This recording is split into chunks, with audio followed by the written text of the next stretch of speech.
தெய்வத்தால் ஆகாதெனினும் முயற்சிதான் மெய்வர்த்த கூலி தரும். அதாவது அண்ணன் செங்கோட்டையன் அவர்கள் வந்த பிறகு ஒரே ஒரு வருஷம் முடிவாச்சு. சென்ட் ஜார்ஜ் கோட்டை உறுதியாயிருச்சு. கழக தலைவர் அவர்களுக்கும் பொதுச் செயலாளர் ஆனந்தன் அவர்களுக்கும் கழக தோழர் அவர்களுக்கும் என்னுடைய வணக்கத்தை தெரிவித்து, சுதந்திர போராட்ட வீரர் தீரன் சின்னமலை அவர்களுக்கும் மாவீரன் பொல்லான அவர்களுக்கும் கொள்கை தலைவர் சமூக சீர்திருத்தவாதி எங்களுடைய வழிகாட்டி தந்தை பெரியாரின் வழியில் அவர் பாதத்தை தொட்டு நமக்கான ஒரு மிகப்பெரிய பயணத்தை ஈரோடில் இருந்து தலைவர் தொடங்குகிறார். நம்மளுடைய குறிக்கோள் என்ன? நம்மளுடைய லட்சியம் என்ன? வெறும் அதிகாரத்தை மட்டும் அடைவதா? இங்க இருக்கக்கூடிய ஈரோடு மக்கள் எந்த அளவிற்கு ஒவ்வொரு விவசாயிகள், ஒவ்வொரு நெசவாளர்கள், ஒவ்வொரு தொழிலாளர்கள் தன்னுடைய வாழ்க்கையில் மிகப்பெரிய துயரத்தையும் ஒவ்வொரு நாளையும் தன்னுடைய குடும்பத்தை நடத்துறதுக்கே இந்த ஆட்சியோடைய ஊழலாலையும் பாதிக்கப்பட்டு இருக்காங்க.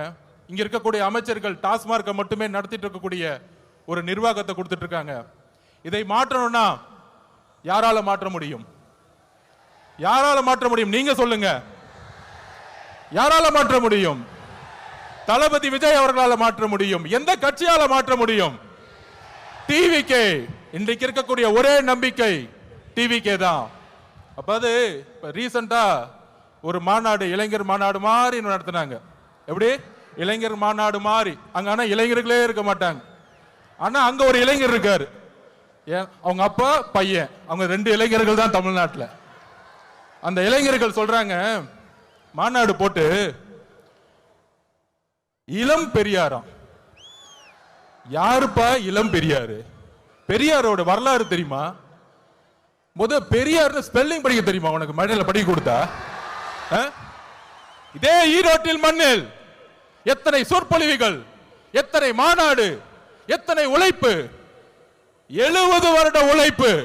இங்க இருக்கக்கூடிய மக்கள் சக்தி, இங்க இருக்கக்கூடிய பெண்கள் சக்தி எந்த அளவிற்கு தலைவர் மீது நம்பிக்கையும் அன்பையும் வச்சிருக்காங்க. இந்த கூட்டம் இல்ல, இந்த மக்கள் கூட்டத்துடைய எழுச்சி இந்த ஆட்சியாளர்களை துரத்தக்கூடிய ஒரு எலெக்ஷனா இருக்குங்கிறத பதிவு பண்ணிது. தலைவர் அவர்களுடைய பேச்ச நீங்க மட்டுமல்ல, ஒட்டுமொத்த தமிழகம் கேட்கறது ரெடியா இருக்கு. கேட்கலாமா? நன்றி, வணக்கம்.